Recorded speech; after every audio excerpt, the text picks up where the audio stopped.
성령의 인도하심을 받으시기 바랍니다.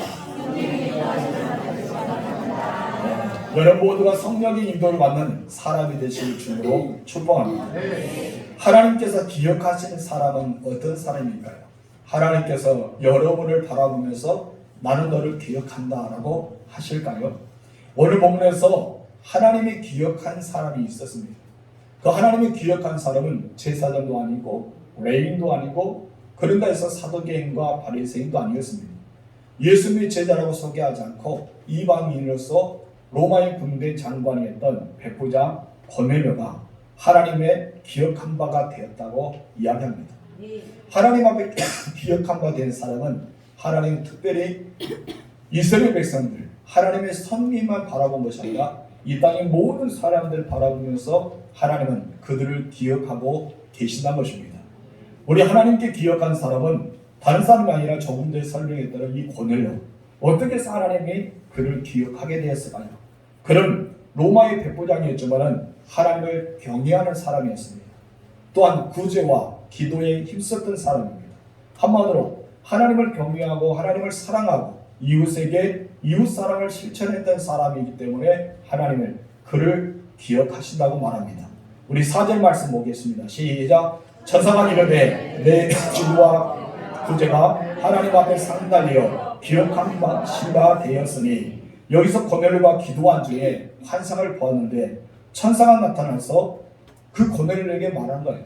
여기 기도하다가 누군가 나타나면 얼마나 깜짝 놀라겠습니까? 그는 지금까지 한 번도 경험하지 못했던 천사가 그 앞에 나타나지만 이 천사가 고넬료고 말합니다. 너의 기도, 너의 구제 이미 하나님 앞에 상달되었다. 이 상달되었다는 것만 끝난 것이 아니라 기억한 바 되었다고 말씀하고 있습니다. 오늘 저는 여러분 모두가 하나님 앞에 드리는 기도가 그리고 여러분의 구제를 해가는 모든 삶이 하나님 앞에 상달하고 기억한 사람이 되기를 주님으로 축원합니다. 여러분이 이 땅에서 하는 구제와 기도는 반드시 하나님께 상달됨을 본문에서 분명히 우리에게 말씀해 주고 있습니다. 하나님은 우리가 행한 모든 것을 다 알고 계셔요. 그리고 기억하고 계십니다. 그리고 하나님께서는 그가 하는 기도와 그가 행하는 모든 구제를 하나님께서 채워주시는데 가장 여러분에게 필요한 최고의 복으로 채워주신다는 사실을 여러분께 아시기 바랍니다. 그래서 하나님은 지금 고넬료에게 가장 필요한 것이 무엇일까요?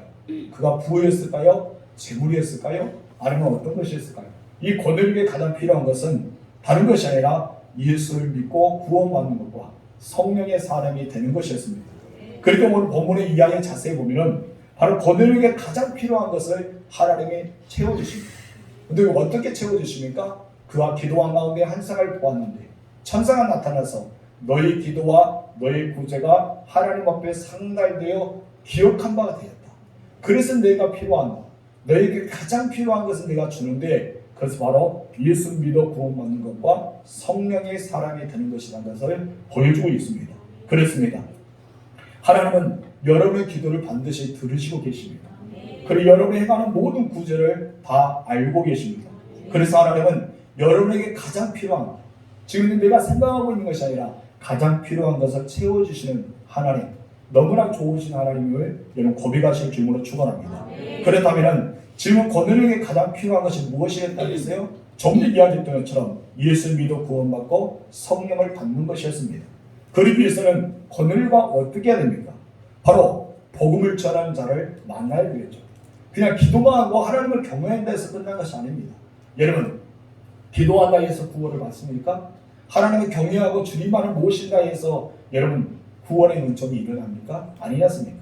내가 아무리 경건해서 내 집에서 홀로 예배를 드리고 기도하고 하나님 앞에 매달린다 해도 우리의 구원은 이루어지지 않습니다. 왜 그럴까요? 바로 보내심을 받는 자를 통해 말씀을 들어야 되기 때문입니다. 말씀을 복음의 역사가 일어날 때만이 그 사람에게 들음을 통해서 구원의 은총이 있기 때문에 누군가를 만나야 되는데 고넬이 있어서는 그 누군가가 누굽니까? 복음을 전하는 자였습니다. 복음을 전하는 자를 만나야 되기 때문에 하나님께서는 이 요바에 있는 베드로를 준비시켜 놓았습니다. 누구 위해서 준비해야 했을까요? 크게는 하나님의 비전과 소망, 이방인의 복음을 위해서 준비해 놓으셨고, 적게는 이 고넬료와 그의 가정을 위해서 준비해 놓으셨습니다. 요바에 있는 베드로를 청하라는 것입니다. 그리고 이 고넬에게 베드로가 어디 있는지 그리고 정확한 위치까지 알려주면서 너는 그곳에 있는 베드로를 청하라고 말씀하고 있습니다. 5절 말씀 읽어봅시다. 시작. 내가 지금 사람들을 요바에 보내어 베드로 하는 시몬을 청하라. 지금 이제 여기서 천사가 무엇입니까? 너는 지금 사람들을 요바로 보내라. 네가 가서가 아니라 너는 지금 이제 준비해라. 어떤 준비란 거예요? 복음을 받아들일 준비를 해라. 그리고 이것을 준비하면서 너는 사람들을 보내어 요바에 있는 베드로를 청하라. 그는 어디 있느냐? 바로 요바에 있다.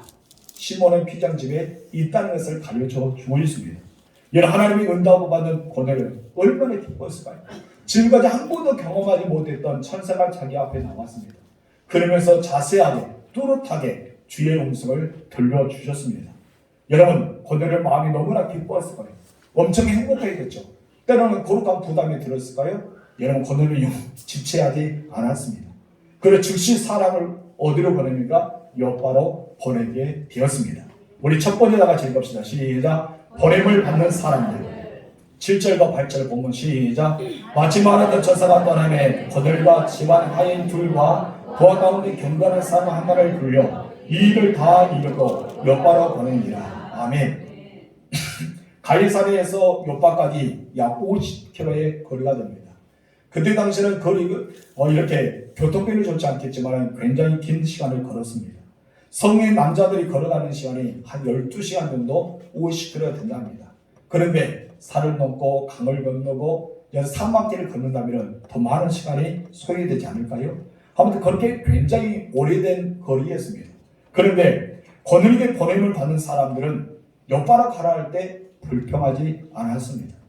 고넬로부터 보냄을 받는 사람들은 충성되고 헌신적인 사람들이었기 때문입니다. 이런 성실한 사람을 통해서 이렇게 고넬은 이방의 최초로서 예수를 믿어 구원받게 되고 성령의 체험하는 역사가 일어나게 되었습니다. 하나님은요, 언제나 이렇게 사람들을 통해 당신의 뜻을 이루어갑니다. 하나님은 여러분들을 통해서 하나님의 뜻을 이루어가기를 주님으로 소망합니다.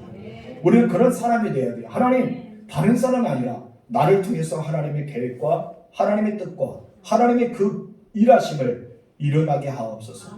우리는 그런 소망이 있어야 줄 믿습니다. 여러분, 하나님은 전지전능하십니다. 아멘. 모든 것을 할 수 있는 분이십니다. 여러분, 요바에 가지 않고 그냥 이 고넬의 집안에 다 모여야 해서 하나님께 나타나서 복음을 증거할 수 있었습니다. 그런데 하나님은 전능하시지만 복음을 전할 수도 있지만 전하지 않으셨습니다. 그리고 또 하나님은 천사를 통해서 그들에게 말할 수도 있었어요. 그런데 하나님은 그렇게도 하지 않으셨습니다.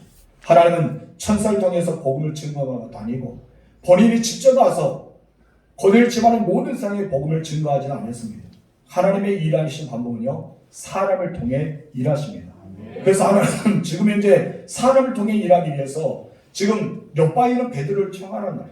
이 베드로가 하나님 말씀을 증거할 수 있는 사람이기 때문에 하나님은 그를 선택하고 있었던 것을 우리가 보게 됩니다. 성도 여러분, 하나님이 여러분을 통해 일하실 주님으로 축원합니다. 그것이 바로 하나님이 일하신 방법입니다.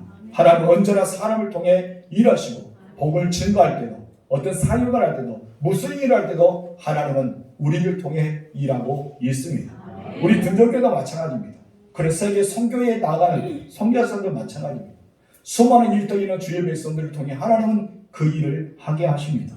때로는 그 사람들을 한 것 같지만은 사람들이 아니라 그것을 사용하시는 분이 하나님이심을 잊지 마실 줄로 축원합니다. 구약 시대도 마찬가지입니다. 예언자를 통해 선지를 통해 제사장을 통해 수많은 사사를 통해 하나님은 일하셨습니다. 신약 시대에도 바로 사도들을 통해 수많은 이름 없이 빛 없이 복음을 증거하는 초대교회 성도들을 통해서 하나님은 일했습니다. 그리고 여기까지 한국교회 100년 이상이 되는 이 교회가 세워지기 위해서 우리는 어떠합니까? 한국의 선교사들과 정말 헌신적으로 살아갔던 과거의 선진들의 복음을 증거하는 그들이 있었기 때문에 오늘날 한국교회도 있다고 볼 수 있습니다. 그들을 통해 일하고 있다는 거예요. 다시 말해서 오늘 앞으로도 여름을 통해서 계속해서 그렇게 일하고 계신 하나님을 믿으시길 주님으로 축원합니다. 바로 하나님께서 여름은 한 사람 한 사람을 통해 그렇게 일하시기를 주로 축복합니다. 우리 모두는 고넬료가 보는 사람들처럼 불평하지 않고 충성스럽게 헌신된 사람으로서 그 일을 감당할 수 있는 믿음의 사람이 되어야 할 줄 믿습니다. 만약에 이 사람들 가지 않겠다고 했다면 어떡합니까? 여러분 주인이 너무 멀어요. 거기 가기는 너무 멀어요. 어떻게 가이사에서 옆바까지 갈 수 있겠어요? 50km 이상 됩니다. 교통도 좋지 않아요. 하면서 불평했다면 여러분 고넬료 가정의 구원의 역사가 일어났을까요?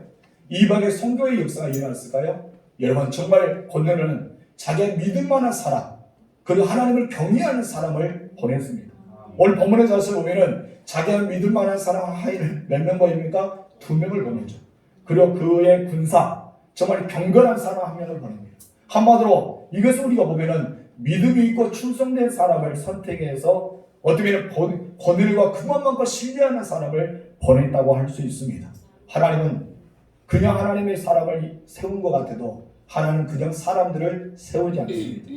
여러분 한 사람 한 사람을 세울 때도 그냥 세운 것이 아니라 충성되고 믿음 많은 사람을 세워서 그 일을 하게 하신다는 것입니다. 바로 그 사람이 여러분 되실 주로 축복합니다. 우리 두 번째 다 같이 읽어봅시다. 시작. 베드로는 무엇을 보았어요? 환상을 보았습니다. 고넬료도 무엇을 보았어요? 환상을 보았죠. 이제 베드로도 환상을 보기 시작합니다. 우리 9절 말씀 다 같이 읽어봅시다. 시작.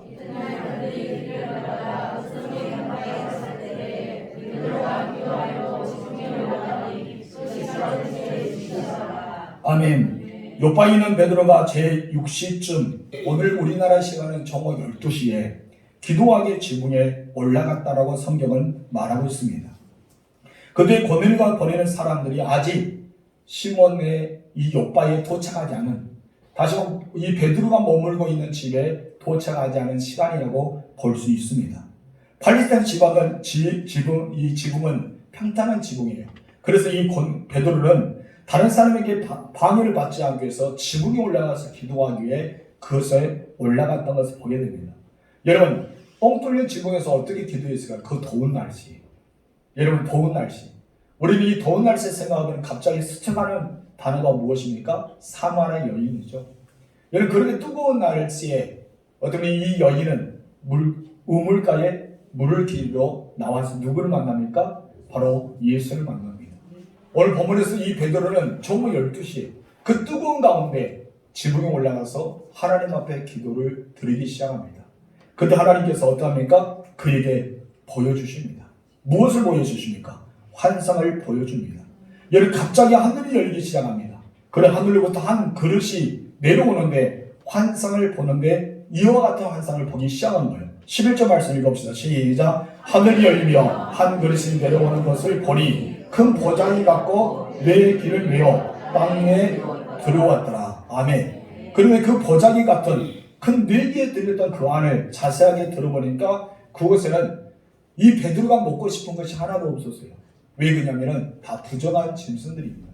지금 12시 정도면은 어떻습니까? 사람들 배꼽 시간이 다 배가 고플 시간이죠. 베드로가 금식하기 위해서 올라갔을까요? 아니면 밥을 주지 않아서 올라갔을까요? 기도하기 올라갔지만은 배고픈 그 시간에 하나님 기가 막히게 그의 굶주림을 아시고 보여주기 시작합니다. 그런데 베드로가 먹고 싶지 않은 짐승이 다 들어있어요. 어떤 짐승입니까? 부정한 짐승입니다.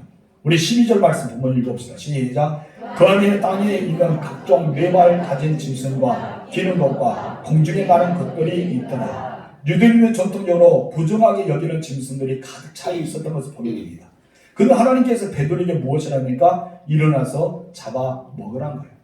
너 일어나서 이곳에 있는 그 짐승들이 잡아 먹으란 거예요. 여러분 13절, 14절 읽어봅시다. 시작. 또 소리가 잡아 먹으라 하더니 베드로가 이르되 주로 걸을 수 없나이다. 속되고 깨끗하지 아니한 것을 내가 결코 먹지 아니하였나이다 한데 베드로의 이 음성을 예수님의 음성을 알고 있었습니다. 사단의 음성이 아니라 예수님의 음성이라는 것을 분명히 알고 있었어요. 그런데 베드로는 거부할 수밖에 없었습니다. 왜 거부할까요? 그럼 이렇게 속되고 부정한 음식을 먹을 수 없다고 말하면서 거부합니다. 아무리 예수님의 명령이라도 베드로는 결코 먹을 수가 없었습니다. 왜 먹을 수 없었을까요? 지금까지 그를 먹어본 적이 없었어요.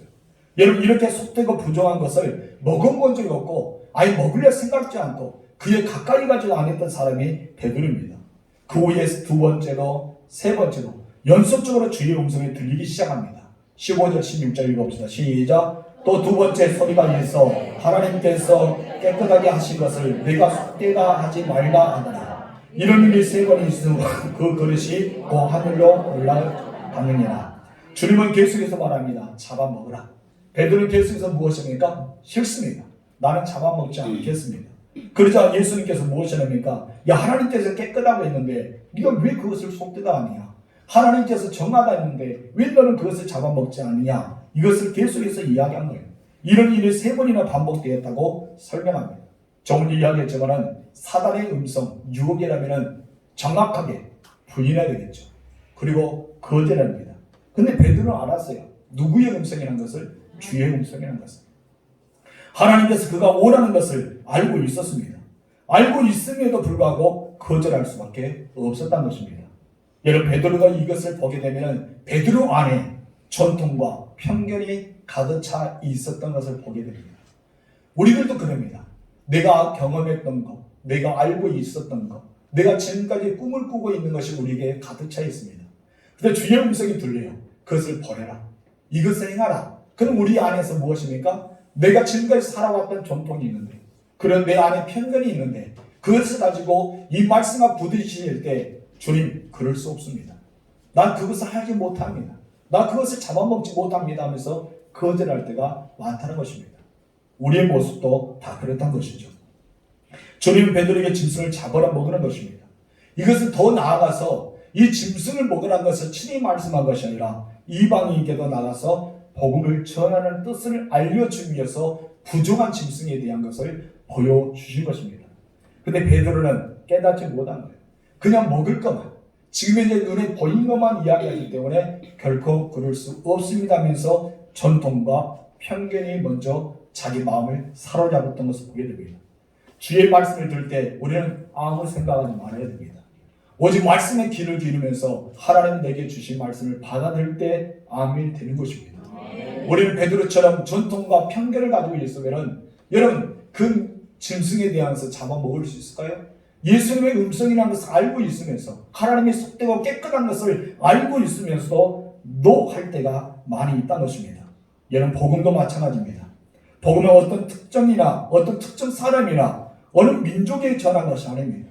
이 복음은 온전한 마음에게 선포되어야 할 줄 믿습니다.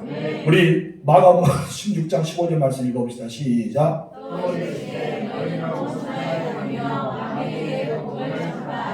아멘. 여러분 우리에게 말씀하는 것이 무엇이에요? 너희는 온천에 다니란 거예요. 그냥 유대인만 속한 것이 아니라 온천에 다니면서 어떤 사람들에게, 만민들에게, 어떤 특정한 인물, 특정한 민족, 특정한 사람들에게 복음을 증거하는 것이 아니라 만민에게 복음을 증거하라고 말합니다. 그런 유대인들은 어떻게 생각했습니까? 자신들만 아브라함의 후손이기 때문에 이방인들을 사람 취급을 하지 않았습니다. 하물며 계집을 받을 정도로 그렇게 사람 취급을 하지 않았던 것을 우리가 보게 됩니다. 요즘에 개는요 왕 취급 받잖아요. 집에서 애양견을 얼마나 돌봐줍니까? 똥도 지어주고 오줌도 짜주고 여러 머리도 잘라주고 목욕도 해주고 그냥 왕처럼 요즘에 대접하지만은 예전에는 그렇지 않았잖아요. 예전에 정말 개는 그냥 개였습니다. 그런 취급을 받았던 이방인들이 있습니다. 유대인들은 자신들만이 성령 임하고 자신들만이 구원받는다고 생각했습니다. 오늘 본문에 보니까 유대인만 그런 것이 아니라 누구들도 그랬어요? 사도들도 마찬가지입니다. 사도들도 성령을 받은 사람들은 유대인들, 그리고 예수를 믿어 구원받은 사람 누구? 유대인들만 생각했던 거예요. 아브라함의 후손들만 생각했던 것을 보게 됩니다. 그런데 하나님은 이 부정한 음식을 통해서 이방인에게는 구원이 없다는 편가를 깨트려 버리셨습니다. 여러분 이방의 선교는 여기서부터 시작하게 됩니다. 세 번째 다 같이 읽읍시다. 시작. 우리 여성이서 합시다. 편견을 버립시다. 여러분 편견은 무엇입니까? 편견은 다른 것이 아니라 미리 정해진 판단입니다. 내 마음에 미리 정해진 거예요. 이것은 확고하게 내 마음에 굳은 마음이 정해졌기 때문에 거기에 대해서 다른 것이 들어오지 않습니다. 편견입니다. 편견이 사라지지 않으면요 복음을 온전히 전할 수가 없습니다. 편견보다 더 중요한 것은 무엇인지 아십니까? 바로 그들 영혼을 사랑하는 마음입니다. 여러분 그 영혼을 사랑하는 마음을 가지시기 바랍니다.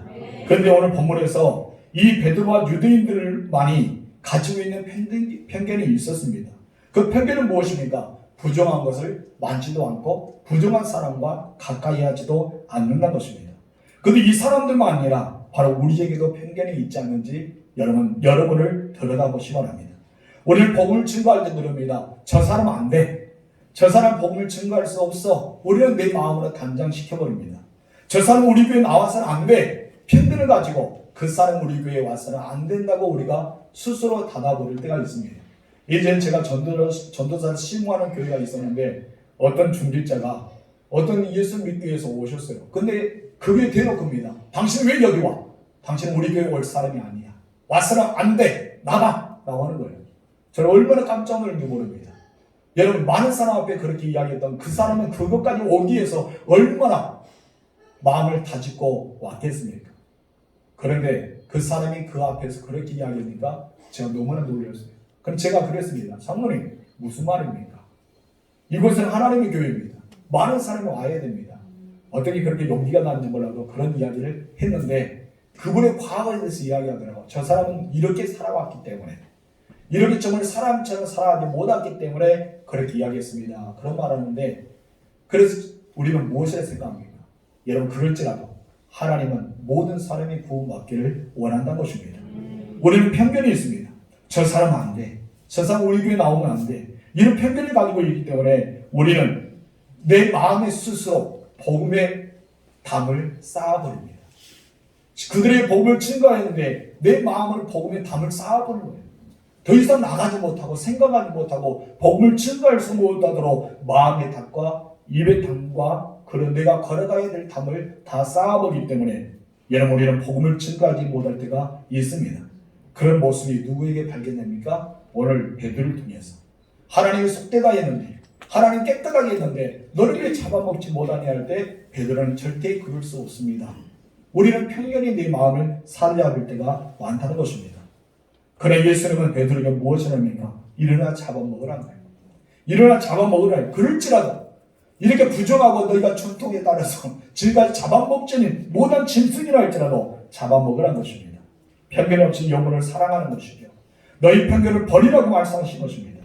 우리는 아무리 쳐다보기 싫고 만나기 싫고 정말 역겨운 사람이 할지라도 그 영혼을 위해서 불쌍히 여긴 마음을 가지라고 우리 주님은 우리에게 말씀하고 있습니다. 우리 디모데전서 2장 4절 말씀 읽어봅시다. 시작. 하나님은 모든 사람의 구원을 받으며 진리를 아는 데 이르기를 원하십니다. 하나님은 편견이 있습니까? 없습니다. 하나님 말씀합니다. 모든 사람이 이 세상의 모든 사람이 다 구원받으며 진리 예수 그리스도를 아는 데 이르기를 원한다고 말씀하고 있습니다. 이 마음이 아버지 하나님의 마음입니다. 여러분의 하나님의 마음을 가지시길 주님으로 축원합니다. 조금나마 하나님의 마음이 여러분의 마음속에 있기를 소망합니다.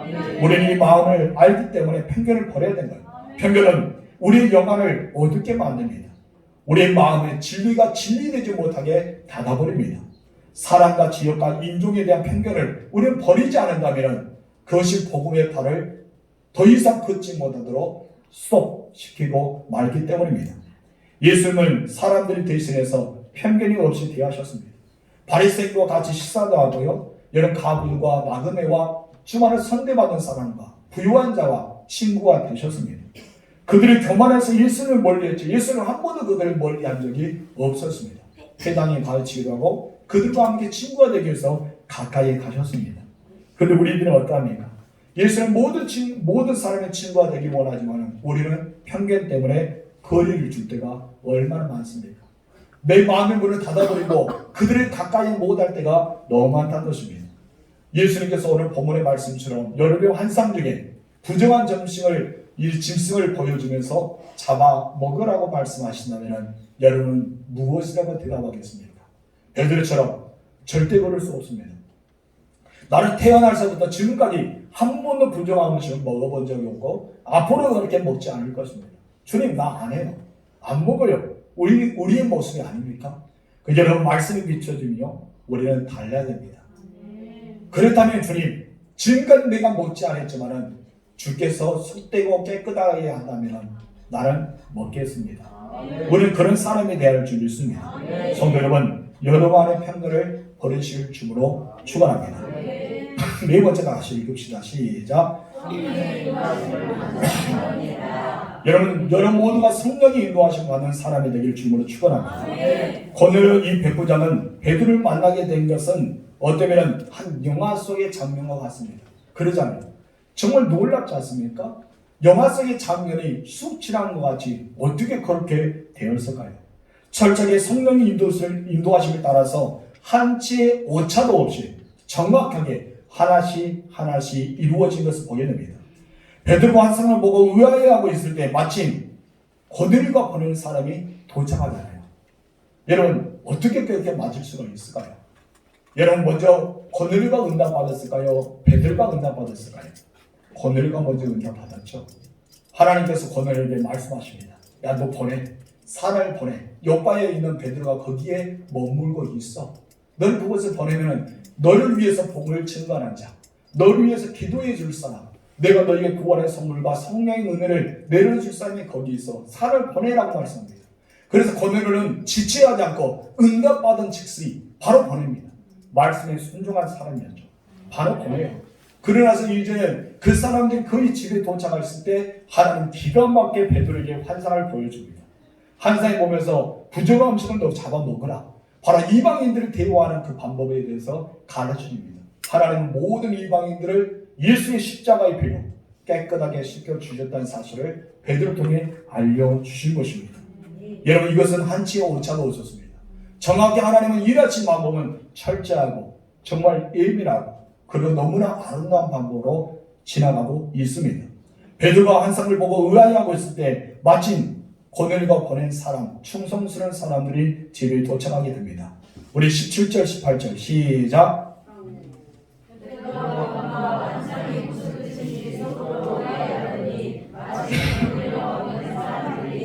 시몬의 집에 찾아 문 밖에 서서 불러묻되 베드로는 시몬이 여기 있을 수가 없느냐 하거든. 여러분 이것을 우연의 일치일까요? 결코 우연의 일치는 않습니다. 우리 17절 말씀 보면은 마침이라는 단어가 표현되어 있습니다. 뭐가 있다고요? 마침. 그것은 무엇이냐? 우연이 아니라 하나님께서 이미 고넬료에게 말씀하셨고 베드로가 환상을 보여주고 그에게 성령께서 이야기했던 그 마침의 단어가 표현하면서 하나님이 이렇게 정확하게 마침 그에게 나타난 거예요. 이 환상에 대해서 무엇일까? 이 환상이 왜 하나님께 나를 보여주었을까? 이 부정한 것을 왜 먹으라 했을까? 이 부정한 것을 깨끗하게 하고 속되다고 하나님께서 이미 하셨다고 했을까? 그것을 생각하고 있어요. 그래서 의아하게 생각하면서 있을 때 여기서 정확하게 무슨 단어가 표현돼요? 마침 고넬료가 보낸 사람이 그곳에 왔다는 것입니다. 이런 하나님은 우리에게 정말 이렇게 마침이나 단어를 표현할 정도로 기가 막히게 역사하십니다. 베드로가 그 환상에 의아하게 생각할 때 성령께서 이제 베드로에게 말씀하시기 시작합니다. 마침하고 있을 때 여러분 성령께서 어떻게 말씀하십니까? 19절 20절 시작. 베드로가 그 환상에 대하여 생각할 때에 성령께서 그에게 말씀하시되 두 사람이 너를 찾으니 일어나 내려가 의심하지 말고 함께 가라. 내가 그들을 보내었느니라 하시니 지금 베드로가 앞에 일어난 일은 우연이 아니라는 것입니다. 성령께서 이루고 계심을 분명히 말씀하신 내용이 본문에 나와 있습니다. 여러분을 걷는 길, 여러분을 가는 곳, 여러분을 머무는 곳 어쩌면 성령께서 그 일을 계획하지 않았을까요? 만나는 사람에게 우연의 일치 아니라 하나님께서 일하고 계심을 우리는 볼 수 있습니다. 그럼 우리는 어떻습니까? 때로는 이것이 아니라고 생각합니다. 주님 부정하지 않아요. 주님 속되지 않아요. 나는 전통과 편견이 있는데 이것을 우리가 할 수 없잖아요. 우리는 그렇게 이야기했지만 하나님의 놀라운 것은요 마침입니다. 정확합니다. 하나님은 언제나 정확해서 모든 것이 이루어가진 것을 우리가 보게 됩니다. 여러분 이것을 통해서 두 사람이 기가 막힌 만남이 일어납니다. 여러분 사도 중에 사도인 베드로 그리고 로마의 이방인으로서 로마의 군대 장관 백부장의 고넬료 여러분 만날 수 있었을까요? 바로 이 일이 없었다면 만나지 못합니다. 그리고 그 가정에 복을 증할 수 있을까요? 놉니다. 그곳에 있는 가정뿐 아니라 모든 친척과 친구들을 다 모아서 말씀을 들을 수 있는 계기가 있었을까요? 아니란 것입니다. 베드로와 이 고넬과 만나지 않았다면 고넬과 그의 가까운 이웃과 친척에게 복음은 증거되지 않았습니다. 바로 이 일을 위해서 철저하게 하나님은 성령의 인도하심을 따라서 하나씩 하나씩 일을 행하고 계시다는 것입니다. 우리도 마찬가지입니다. 여러분 어쩌다 다니다 보니까 교회에 왔습니까? 어떻게 우리가 교회 생활하다 보니까 신앙생활을 열심히 살아보니까 구원받았다고 확신이 듭니까? 우리는 이것을 우연이라 생각할 때가 있습니다. 그러나 우연이 아닙니다. 하나님은 누군가를 통해 여러분에게 기도하게 하셨습니다. 하나님 누군가를 통해 여러분들 교회로 이끌어 주셨습니다. 하나님 누군가를 통해 복음을 듣게 하셨고 그 복음을 통해 내 마음에 성령께서 강한 감동을 주셔서 내 입술에서 내가 예수를 믿습니다. 내가 하나님을 아버지로 섬깁니다. 나는 성령의 사람이라 고백하게 만들었다는 것입니다. 그럴 때 바울은 이 구원을 성령이 인도하심이 받았기 때문이라고 말씀하고 있습니다. 우리 고린도전서 12장 3절 중간 말씀 읽어봅시다. 시작. 또 성령을 아니하고는 누구든지 예수를 주라 할 수 없습니다. 분명히 말합니다. 성령이 아니면 성령이 아니고서 누구든지 예수를 주라 할 수가 없다고 말합니다. 성령의 역사이기 때문에 구원이 이루어진 거예요. 성령께서 여러분에게 철저한 계획이기 때문에 여러분 누군가를 통해 교회에 나오게 하셨고 누군가 이곳에 함께 신앙생활하게 하셨고 누군가를 통해 복음을 들어서 예수를 구주로 영접하게 만드셨다는 것입니다. 이 모든 사람이 일한 것이 아니라 하나님이 일하셨습니다. 여러분을 사랑하셨습니다. 여러분을 위해 계획하시고 여러분을 위해서 사람을 보내시고 여러분 마음에 감흥과 감동을 주셔서 그런 일을 행하게 하셨던 분이 사람이 아니라 하나님이십니다. 혹시 여러분의 마음속에 누군가 전도하고 싶은 마음이 있습니까? 여러분 마음속에 정말 누군가를 전도하고 싶은 마음이 간절히 있습니까? 그렇다면 여러분 마음이 저 사람을 불쌍히 여기는 마음이 아니라 우리 주님이 여러분에게 그 마음을 심어 주었습니다. 네가 가서 전도해야 된다. 다른 사람이 아니라 네가 가서 전도해야 된다. 여러분 이곳에 전도할 사람은 요한도 있을 수 있습니다. 여러분 또한 누구도 있습니까? 디모데도 있을 수 있겠죠. 수많은 사람들이 그곳에 있는 하나님의 사람들 얼마든지 많았습니다. 그런데 여러분 오늘 본문에서 베드로가 가야 됐습니다. 베드로가 가야 된 이유가 있었습니다. 베드로가 전도해서 복음을 증거할 수 있는 이유가 있었습니다. 그 이유가 무엇입니까? 이방 선교를 열어줘야 됩니다. 만약에 베드로가 고넬의 집에서 그 은혜를 체험하지 못했다면 그런 역사를 체험하지 못했다면 바울과 바나를 여러분 세계 전도 여행을 보내지 않았습니다. 이방의 복음을 증거하기 위해서 파송하지도 않았을 것입니다. 그들의 생각은 무엇입니까? 바로 구원받은 사람 유대인들이다. 성령 받은 사람은 유대인이다. 하나님의 사람들, 하나님의 백성들을 하나님의 부름을 받은 사람들은 우리들이다 이것을 생각하기 때문에 이방인에 대한 것을 관심을 전혀 없었습니다.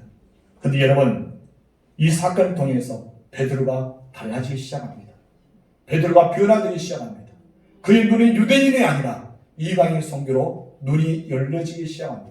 하나님은요 도마처럼 그런 믿음이 있는 사람을 보여줬어야 돼요. 직접 손을 가지고 내 여권을 넣어보아라. 직접 나의 못잡을 만져보아라. 직접 내가 너에게 있어서 살아났다는 것을 보여주었던 것처럼 베드로에게도 이방 선교에 성령이 임하시고 그들이 구원받고 방울이 터진 것을 보여줘야 되기 때문에 하나님께서 베드로라는 유대의 대사도를 이렇게 보내는 장면이 나와 있습니다. 이제 우리는 구원받았다고 또 성령의 인도를 받았다고 안심하지 마십시오. 오늘 성령께서 여러분에게 말씀합니다. 너희가 성령의 인도를 받은 사람이 되라. 너희가 성령의 인도를 받은 사람 되어서 저 죽어가는 영혼들을 살리는 사람이 되라고 우리는 말씀하고 있지 않습니까? 그렇습니다. 우리는 성령의 인도를 받은 사람이 되어야 됩니다. 내가 성령의 인도를 받은 사람이 아니라면 우리는 하나님의 아들이 될 수 없는 거예요. 하나님의 아들이 될 수 없다는 것은 구원받은 사람이 아니라는 것입니다. 그 이유에 대해서 사도 바울은 로마서 8장 14절에서 이렇게 말하고 있습니다. 다 같이 읽읍시다. 시작. 우리 하나님의 쪽으로 인도함을 받는 사람은 그 하나님의 아들.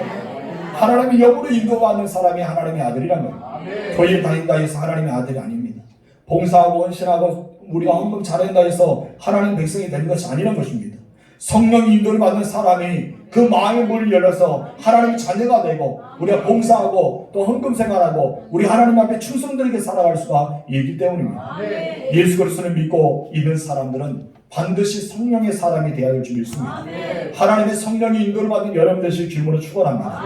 내가 이해가 되지 않는데 순종하는 사람, 내가 하나님 앞에 그 말씀 나와 전혀 상관이 없고 내가 부정이 여기고 내 편견이 가득 차고 전통적으로 내가 그것을 먹지 않을까라도 순종하면 놀라운 역사가 일어날 줄 믿습니다. 근데 너무나 많은 사람들은 교회를 다니고 성령의 인도를 받지 못한 사람이 많다는 것입니다. 성령의 인도를 받지 않았기 때문에 자기 뜻대로 살아가려고 합니다. 그래서 인간의 방식대로, 인간의 경험대로, 인간의 육체에 따라 살아가기 위해서 해결하기 때문에 이런 문제는 해결되지 않고 더 커질 때가 얼마나 많습니까? 여러분 천류염증 여러분 아시지 않습니까? 천류염증은 죄가 해결되지 않기 때문에 갈수록 고의 길을 가면 갈수록 무거운 짐만 더 가득 차여집니다. 만약 여러분 여행자가 어떻게 됩니까? 그 짐을 지고 가다가 쓰러집니다. 짐은 또 낭떠러에 떨어집니다. 계속해서 더 큰 짐으로 여러분 쌓여지고 있습니다. 우리들의 방법이 인간의 방법이기 때문입니다. 그래서 성령의 은혜 가운데 맡게 되면 우리는 가볍게 털어낼 수가 있습니다. 여러분 누가 하나님의 성령의 인도를 받는 사람일까요? 그렇다면 누가 하나님의 성령의 인도를 받는 사람일까요? 우리는 그것을 알아야 되잖아요. 오늘 여러분의 성령의 인도를 받는다면 그런 사람이 되고자 한다면 우리 방법을 알고 우리 찾아 나서야 됩니다. 병원에 갔는데 제가 이렇게 확진에 걸려서 지금 이제 이렇게 휴유증이 남아서 계속 기침하게 되는데 한 달이 넘도록 고치는 받지 않아요. 병원에 갔는데 여러분 의사가 하는 말에 옛날 병이 도달했네요. 어떤 병이요? 설명했는데 어쩌다고 말을 하지 않아요. 약을 받아가십시오. 그냥 끝난 것입니다. 저는 답답하잖아요. 어디가 아픕니까? 배는 괜찮습니까? 물어봐도 그 얘기 듣고만 말한 것입니다. 여러분 병원에 가도 달라지는 거 없다면 얼마나 답답합니까? 여러분 우리 인생이 그렇지 않습니까? 성령의 인도를 받으라 했는데 성령의 인도 받는데 어떻게 성령의 인도 받아요? 알지 못하지 않습니까? 어떻게 성령의 인도를 받을 수 있을까요? 오늘 본문에서 그것을 정확하게 우리에게 해답까지 주십니다. 우리 아버지는요 그냥 문제만 준 것이 아니라 답을 주십니다. 너 이렇게 살아. 그럼 내가 성령의 인도를 받는 사람이 되어줄게. 이거를 신부신 거예요. 첫 번째 다 같이 시작. 기도하는 사람이에요. 성령이 인도받은 사람이 되려면 어떻게 됩니까? 기도해야 됩니다. 오늘 본문에서 베드로와 고넬을 두 사람의 공통점을 찾아보세요.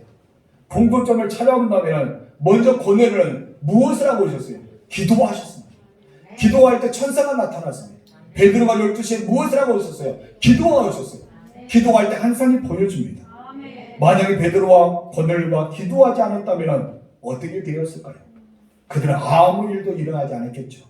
서로의 인생에서 한 번도 만난 적이 아니 만난다 하더라도 그냥 스쳐가면서 만나는 그런 사람에 불과했을 것입니다. 이 많은 성경 베드로가 관심이 있었을까요? 성경의 눈이 뜨여 있었을까요? 여러분 관심조차도 성경의 눈도 띄어지지 않았을 것입니다. 제가 누군가를 만났기 때문에 목사가 되고 싶지 않았을까요? 초등학교 3학년 때 목사가 되고 싶었어요. 부흥이 왔는데 북교동계 목사가 하셨는데 굉장히 멋있더라고요. 두루마리 있고 시험도 길고 다 머리도 있어서 그렇게 멋있게 보였어요. 그들은 옷이 살았잖아요. 목사를 보니까 가장 맛있는 걸 대입해주고 아 정말 목사님 저렇게도 대우를 잘 받구나 하면서 어린아이 꿈에 목사님이 되고 싶은 마음이 있었어요. 그때부터 변하지 않고 지금까지 끝까지 왔는데 나중에는 좀 후회도 했지만 아무튼 정말 하나님 앞에 그 마음을 품었어요. 누군가를 통해 그것을 비전을 주나요? 선교사님도 마찬가지예요. 누군가를 통해 내가 선교지에 나가고 싶은 비전을 주고 누굴 당해서 그렇게 이야기했던 것처럼 이 베드로와 고넬도 기도하였기 때문에 환상 가운데 그런 일이 일어났습니다. 이 두 사람이 정한 시간에 하나님 앞에 기도하셨기 때문에 성령이 인도받는 사람이 되었습니다. 여러분 성령의 인도를 받기 원한다면 기도를 하십시오. 그 정한 시간 기도를 해보세요. 성령이 여러분은 그냥 가만두지 않습니다. 기억하신 바가 될 줄 믿습니다. 두 번째 다 같이 읽어봅시다. 시작. 순종하는 사람입니다. 맞습니다. 여러분 베드로와 고넬이요 즉시 주의 말씀을 순종하여서 하인 둘과 자기의 군사 한 명을 보내서 이 베드로를 청하여 오라고 말씀합니다. 베드로 마찬가지입니다. 성령의 음성을 듣고 자신을 찾아온 이방인들이라도 만나주고 함께 밤에 유숙하고 그 다음날 어떠합니까? 그 사람을 따라서 가게 되지 않습니까? 만약 두 사람이 순종하지 않았다면 어떻게 되었을까요? 성경의 음성을 듣고도 순종하지 않았기 때문에 아무 역사도 일어나지 않을 것입니다. 고넬도 사람을 보내지 않고 베드로도 그 사람을 따라하지 않았다면 여러분 어떻게 되어 있을까요? 아무 일도 없었겠죠. 하나님의 성령이 인도를 받는 사람은요, 순종의 사람들입니다. 여러분 엘리야를 보십시오. 아합왕과 이세벨이 엘리야를 죽이려 했지 않습니까? 그런데 엘리야는 어떻습니까? 하나님의 음성을 듣고 죽을 줄 알고 아합왕에게 찾아갑니다. 850명 대 1명 대결합니다. 여러분 어떻게 그런 담대한 마음이 있을까요? 그리고 갈멜산에 올려서 기도하면서 비를 내리게 합니다. 그러나서 이제는 이 영안이 닫혔는가? 엘리야가 어떻습니까? 죽은 힘을 해서 도망가잖아요. 자기 사역을 다 끝난 후에 이런 그런 자기 서신에 대해서 이야기합니다. 우리들의 모든 삶 속에는 바로 순종하는 삶을 통해 하나님의 뜻을 이루어가는 것을 보게 됩니다. 여러분, 하나님의 성령의 음성이 들리셨습니까? 기도한 가운데, 아니면 말씀을 경험한 가운데, 오늘 설교를 듣는 동안 하나님의 음성이 들리셨습니까? 그럼 여러분 즉시 순종하십시오. 우리가 성령의 음성을 듣지 못한다면, 내가 성령의 인도함을 받지 못했다면 두 가지일 것입니다. 기도하지 않았기 때문에, 순종하지 않았기 때문에. 여러분, 우리는 수없이 많은 말씀을 들어왔습니다. 말씀을 듣고 순종하지 않았기 때문에 문제들이 발생하게 됩니다. 순종하면 순종할수록 하나님의 성령은 역사하시고 더 풍성하게 우리에게 누리게 하신다는 것을 우리는 모를 때가 많다는 것입니다. 성도 여러분, 하나님 여러분들이 성령의 인도를 따라 살아가기를 원합니다. 성령 인도를 따라 살아가다면 고난도 만나고 아픔도 만나고 좌절도 있습니다. 분명히 있어요. 있을 수밖에 없습니다. 여러분, 바울을 보세요. 마게도냐 사람이 뭐라 하잖아요. 손짓을. 마게도냐 사람이 뭐라 하기 때문에 자기가 가야 될 방향을 반대로 돌려서 성령의 인도를 받았습니다. 그럴 때 어떻게 합니까? 매를 맞기도 하고 죽을 뻔하기도 하고 돌을 맞기도 하고 배고픔도 당하고 강도 유혹도 당하기도 하고 수많은 경험을 다 했습니다. 여러분, 성령의 인도를 따라 살아가면 평탄할 줄 알았어요. 성령의 인도를 따라가면 행복할 줄 알았어요. 성령의 인도를 따라가면 뭐 기쁨만 있을 줄 알았는데, 여러분 바울도 베드로도 수많은 선지들도 우리 교회에 왔던 그 선지인들도 어떠합니까? 고난도 아픔도 좌절도 있습니다. 그럼 분명한 것은 그들이 견뎌냈던 것은 무엇일까요? 성령의 인도하심이 있었기 때문입니다. 여러분이 지금까지 신앙생활하면서 여기까지 왔다면 여러분의 과거도 수많은 아픔이 있었을 겁니다. 수많은 좌절이 있었을 겁니다. 수많은 어려운 고난도 있었을 겁니다. 그럼 여기 서 있잖아요. 여러분도 여기 서 있다면 무엇입니까? 성령의 인도하심을 받았다는 것입니다. 여러분, 내가 원하는 곳에 있는 것이 아니라 주님의 뜻이 있는 곳에 있기를 원합니다. 여러분이 원하는 일만 하는 것이 아니라 주님의 기쁨이 되는 일을 하시기 원합니다. 여러분, 성령 인도를 받아 따라가는 사람은 여러분 이루 말할 수 없는 엄청난 어루만짐과 하나님의 놀라운 일을 여러분 통해 나타날 줄 믿습니다. 분명한 것은 여러분의 누구냐고요.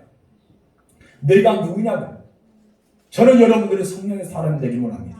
그래서 성령 인도를 받는 사람이 되어 이 땅에 살아가는 여러분들이 하늘에 쌓아두는 복을 받을 뿐 아니라 성령이 일을 행할 수 있는 놀라운 역사가 일어나기를 주님으로 축원합니다.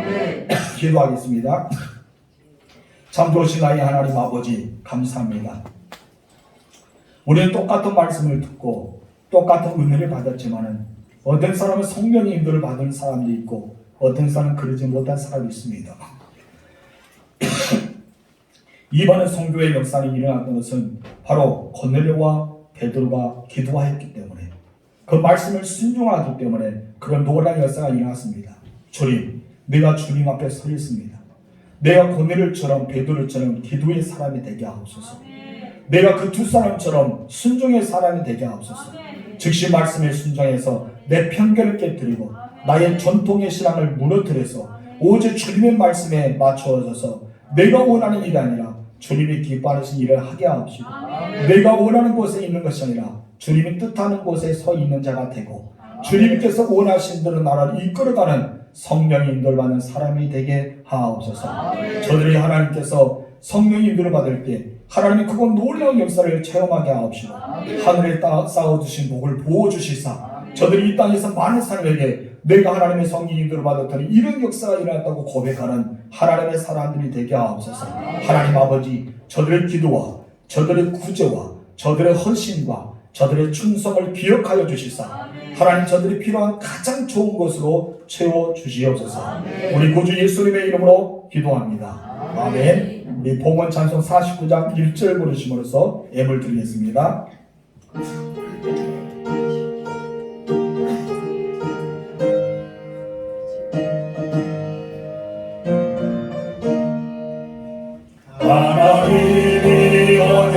하신 그대로 넘치도록 복을 내려주시고 마른 땅에 만민 되시는데 11조 바칩니다. 기쁨으로 봉사하며 우리 가진 죄물로 11조 바칩니다. 11조 바칩니다.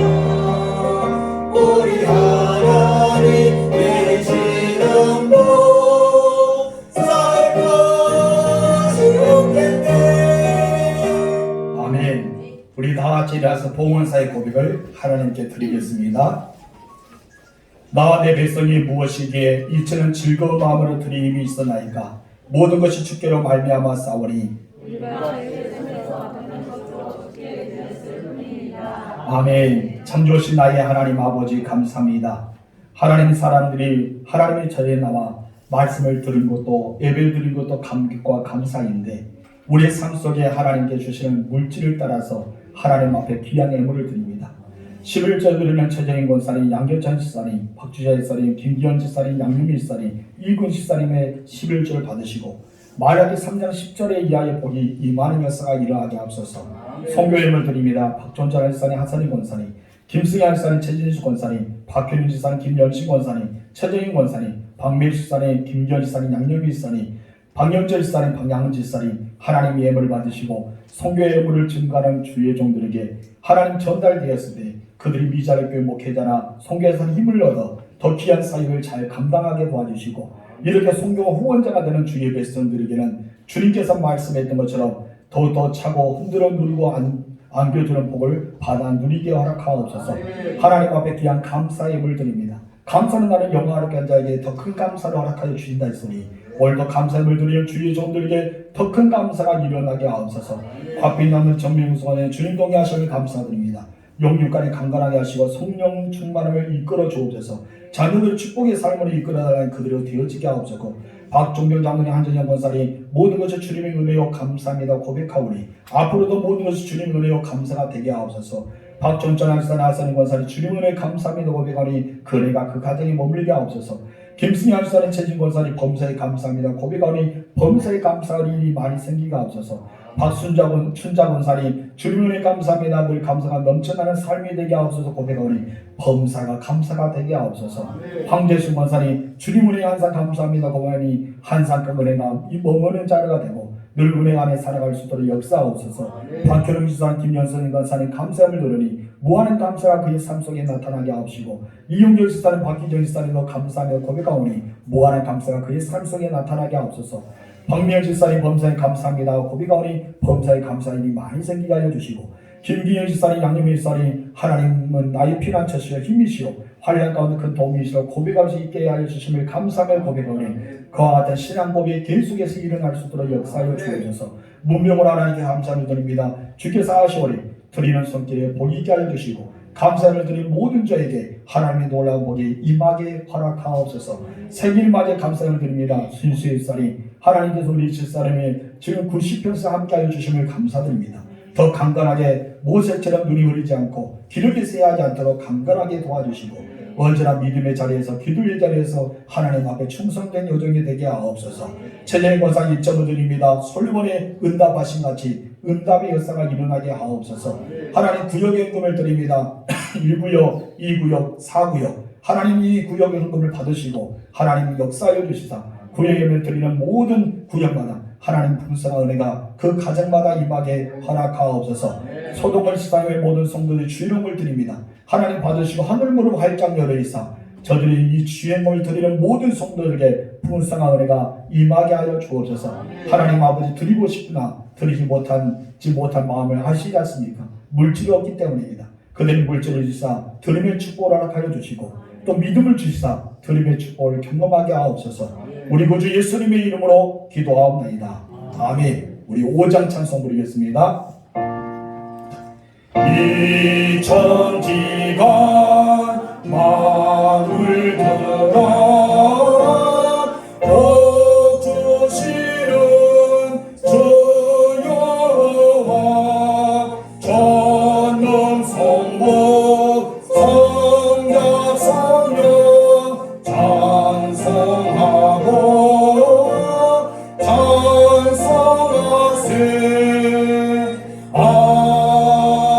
아멘. 지금은 우리 구주 예수 그리스도와 하나님 아버지의 사랑하심과 성령님의 감화 감동 교통 이로 축복하심이 없으나 오늘도 성령의 인도를 받는 사람이 되기를 원하는 하나님의 사람들 머리 위에 행복이 넘치는 가정과 만상 형통하기를 원하는 자녀들의 머리 위에 부와 재물이 쌓아지는 삶의 터전 위에 지금부터 영원토록 함께 있을지어다. 아멘.